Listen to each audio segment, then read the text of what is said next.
Pô, eu queria ver esse daqui, que é o Quarteto Fantástico em uma... Tem uma ótima lição cristã.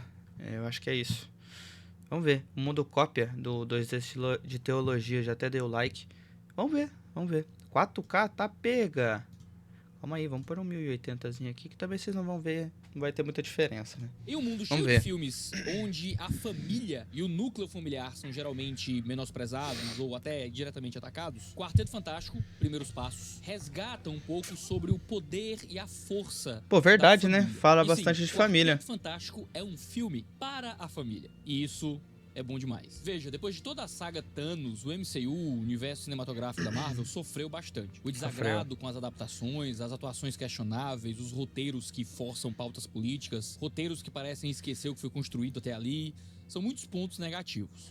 E diante de tantos tropeços, quando um filme se sobressai, o universo cinematográfico ganha um novo fôlego. Às vezes, tendemos a achar o filme maravilhoso porque comparamos com um monte de coisa ruim que veio antes. Quarteto Fantástico acaba se beneficiando um pouco disso. Sim, ele é um filme bom, mas não só porque é comparado com filmes ruins.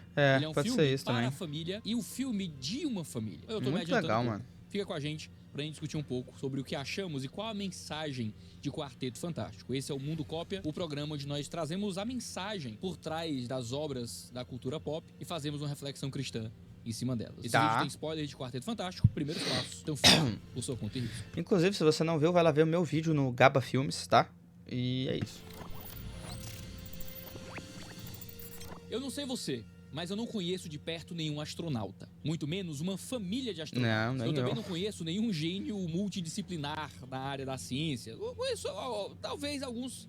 Dá uma bugada ali, hein? Mas não. Eu até conheço alguns políticos, mas nenhum com uma representatividade global. Apesar disso, eu consigo me conectar com o casal Richards. Sabe por quê? Porque quando lemos um livro, quando assistimos um filme, quando vemos um anime ou um dorama, quando lemos um mangá ou um quadrinho, são as motivações dos personagens que geram uma identificação e um carinho pelos que estão ali. Quarteto Fantástico tem essa característica. Ele tem uma introdução de personagens já diferente de muitos do que nós vimos até aqui. Nós não vemos a transição de seres humanos normais para super-humanos e a adaptação de cada um deles com esse adquirir novos poderes. Não vemos suas lutas com os primeiros vilões que ameaçam a cidade. Em vez disso, a primeira cena do filme é bastante simbólica. Reed Richards está procurando um pote de iodo que Sue Richards pediu a ele, porque ela acabou de descobrir que tá grávida. Até aqui, nada diferente de um casal normal. Reed procurou o iodo sem se esticar, como se fosse um ser humano comum. Isso é engraçado, porque, tipo, qualquer homem não acharia e a mulher, ela nem tá vendo o bagulho e ela, né, ela sabe onde tá. Se você é um homem casado, você sabe do que eu tô falando aqui. Se fosse eu ou você no lugar dele, ora, a gente já estaria se esticando e procurando em vários lugares o que a gente quer enquanto gritamos pra nossa esposa onde é que tá o iodo, onde é que tá não sei o quê, porque tá na nossa frente e a gente não consegue enxergar. Sue, como qualquer esposa, sem nem precisar ver, quase como um tipo de superpoder feminino, diz não está aí. Ela sai do banheiro e, sem olhar diretamente para o móvel, pega o iodo e entrega pro marido com um teste de gravidez positivo. Eles se abraçam e celebram. Reed, como qualquer pai, já começa a pensar no futuro da criança. Você sabe como é que é? A gente quer resolver os problemas dos nossos filhos da concepção até o casamento, planejando cada detalhe, pensando em cada problema de saúde que pode surgir, se planejando nos gastos, no trabalho, em como vamos educados. Numa tentativa boba de controle, que costuma acometer os pais de primeira viagem, Reed se desdobra para pensar nos problemas que aquela criança poderia desenvolver por ter pais com DNA modificado devido a uma tempestade cósmica. Afinal, eles são super, mas não deixam de ser humanos. Super! Esse é o verdadeiro poder deles, antes mesmo de terem seus DNAs modificados. Eles são uma família. Todo o desenvolvimento do filme é somente um desdobramento. O Vin Diesel deve estar orgulhoso desse filme.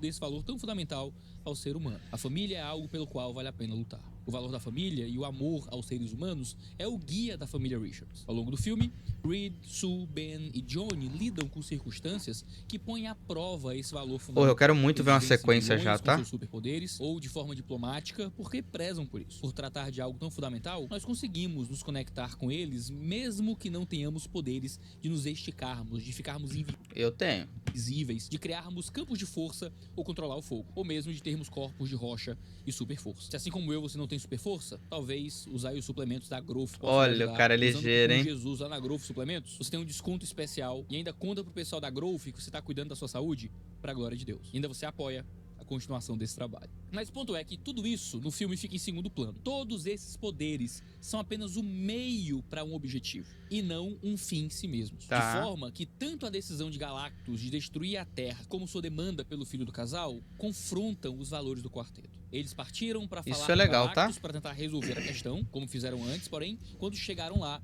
ele detecta um poder ainda mais extraordinário se desenvolvendo no filho deles, e o demanda para suprir sua fome insaciável. E sua demanda é inimaginável. Pouparei a Terra em troca do seu filho. Dei-me seu filho e os seres humanos não serão destruídos. Você já sabe onde é que eu vou chegar, não é? A analogia aqui com o cristianismo é muito claro, mas deixa eu tentar ir um pouquinho além do óbvio. Primeiro, você já percebeu que todo o papel que o Pedro Pascal faz como pai ou como Filho. figura paterna, Tem um filho. ele tem que entregar um filho como sacrifício? É Parece verdade. que o Pedro Pascal escolhe só o filme assim, né? Pô, teve o Yoda, teve a Ellie, teve agora o Franklin. Que loucura, cara. É Mandaloriano, é The Last of Us, Olha lá. é agora em Quarteto Fantástico. Até em Game of Thrones, Game of Thrones. o Oberyn é um personagem que busca vingança por sua família. O Caba gosta, né, desse tipo de temática. A oferta de Galactus é exagerada e põe em crise os valores dos personagens.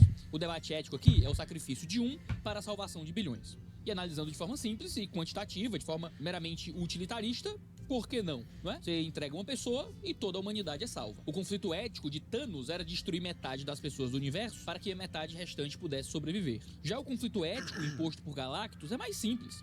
É o clássico dilema do trem, mas aqui em larga escala. Você já deve ter ouvido falar do velho dilema do trem, né? Um Não. trem sem freios vai passar por cima de 5 pessoas que tá, estão amarradas já, nos trilhos. já, Elas nada beleza. podem fazer e não tem como parar o trem. No entanto, há uma saída se você acionar uma alavanca e mudar a direção do trem. Em vez de matar 5 pessoas, mata apenas uma pessoa que também está amarrada aos trilhos. A premissa do conflito ético é o seguinte: se o curso do trem não for alterado, 5 pessoas morrem pela sua passividade. Mas se o curso for alterado, as 5 são salvas, mas isso significa que você ativamente decidiu matar uma pessoa. E a questão aqui é idêntica. A surfista prateada é a Arauto de Galactus. Ela é a anunciadora de que há um trem sem freios que irá passar por cima de todos os habitantes da Terra.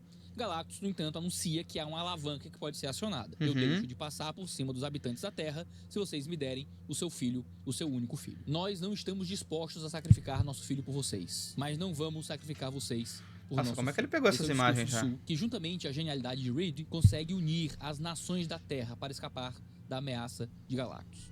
Eles primeiro pensam em criar torres que gerariam um campo de força para teletransportar a Terra, e quando essa opção falha, resta a eles usar o filho como isca para o Galactus e atraí-lo para uma armadilha. Isso eu em achei que muito ele legal. seria teletransportado para os confins Porque não tem do como universo. derrotar o Com esforço, Galactus, velho. O Galactus é eles muito vencem. forte. E na batalha, Su morre, mas Franklin, um princípio de despertar dos seus poderes ainda desconhecidos, a ressuscita. Por ora, o bem venceu. Da mesma forma que o quarteto passa por desafios que põem à prova os seus valores, nós também enfrentamos situações que podem desafiar os nossos valores. E é por isso que o filme é tão cativante. E seus valores prezam por aquilo que perpassa ideologias e pautas identitárias. Qualquer pessoa se identifica com a luta do quarteto, porque sabe que família importa. Enquanto a sessão de cinema esvaziava, era possível ouvir jovens na fileira da frente conversando, e uma delas dizendo: a maternidade é algo que transforma a mulher. A mulher está gerando uma vida, ela é capaz de fazer tudo pelo seu filho. E é muito legal poder ouvir isso na sala de cinema. Quando o homem se une a uma mulher e eles constituem uma família, isso transforma a sua vida. Quando eles geram um filho, a experiência é divina. A descoberta de que um casal terá um filho alegra não apenas o próprio casal, mas também as pessoas que lhes são próximas. E assim como Ben e Johnny se alegraram e cooperaram... E a temática desse filme também, né, rapaziada? É muito massa, velho. Acho que a Marvel, ela devia fazer mais filmes, tipo, com temáticas diferentes. Tipo, esse foi retrofuturismo, outro podia ser meio dark. Tipo assim, se o filme pede pra ser algo meio dark, faz um filme dark, mano. Faz um filme de terror, mano. Tipo, quando teve lá a questão dos Novos Mutantes, que é meio de terror, eu achei do caramba. Eu não assisti esse filme ainda. Mas eu lembro que em 2017, quando ia ser lançado, e no fim nem foi, né? Por conta da Marvel comprar Fox, etc. Lançou, mas eu ainda não assisti. Mas, mano, eu acho a temática muito boa. Tem que ter... Os filmes daí tem personalidade, sabe? Os outros filmes, não que eles não sejam ruins. Por exemplo, um dos que eu mais gosto da Marvel é o do Vingadores, o primeiro Vingadores. Sabe? E é uma temática simples, a questão mundo moderno. Se os Vingadores, se os super-heróis estivessem no nosso mundo hoje. Mas eu acho que já foi esse tempo, sabe? Eu acho que agora tem que ser temático.